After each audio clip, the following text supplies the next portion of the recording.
Bu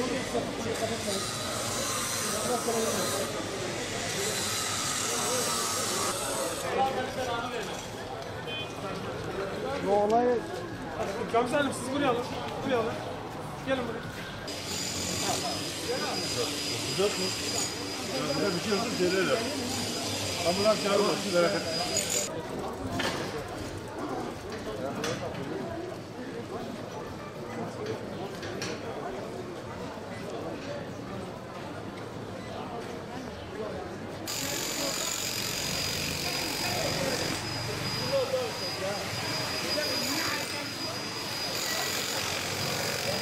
Hamza.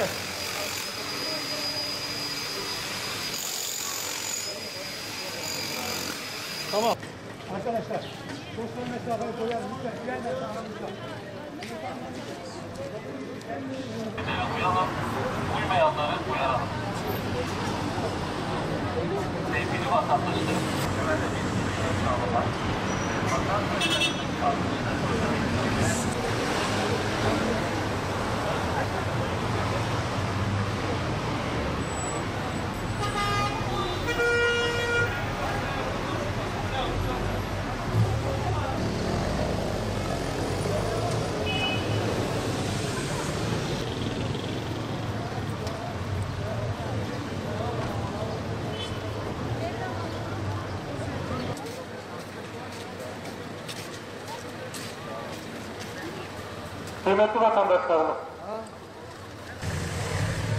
Kıymetli vatandaşlarımız, bugün itibariyle ilimiz Gaziler Caddesi, Karagöl Caddesi, İnönü Caddesi ve Hoşgöl Caddesi'nde maskesiz dolaşmak yasaklanmıştır.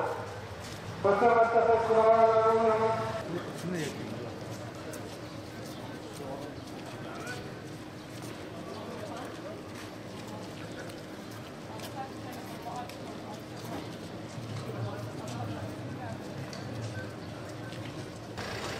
Lütfen maskelerimizi takalım. Sosyal mesafe kurallarına riayet edelim. Sevgili vatandaşlarımız, bu sizin ve sevdiklerinizin sağlığı için olması gereken. Lütfen maskelerimizi takalım. Sosyal mesafe kurallarına riayet edelim. Gayet normal, gayet güzel, iyi buluyorum.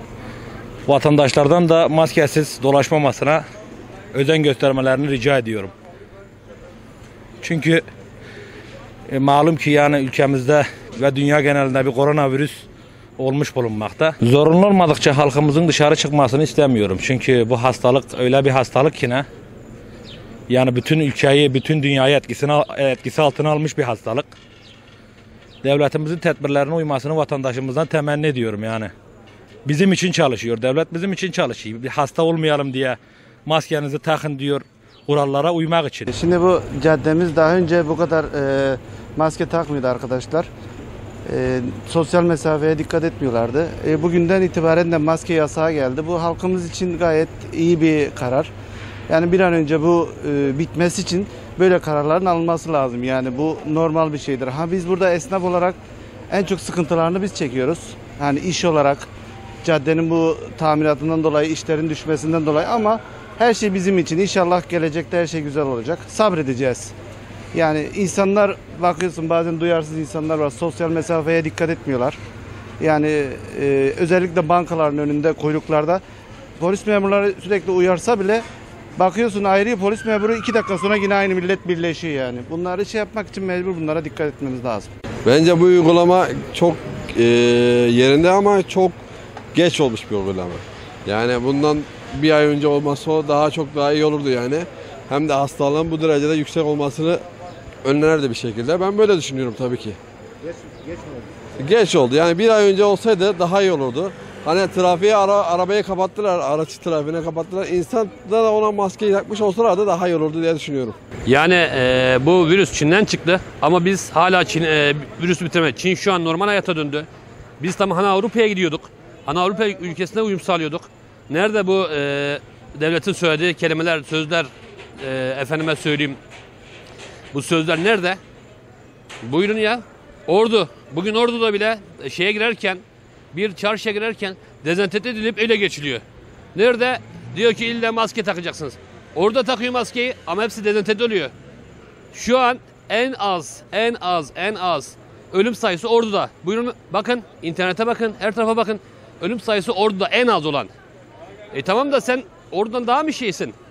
Sayın Fatma Şahin. Sen de yap aynısını. Yap. Cumhurbaşkanı emrediyorsa sen de yap.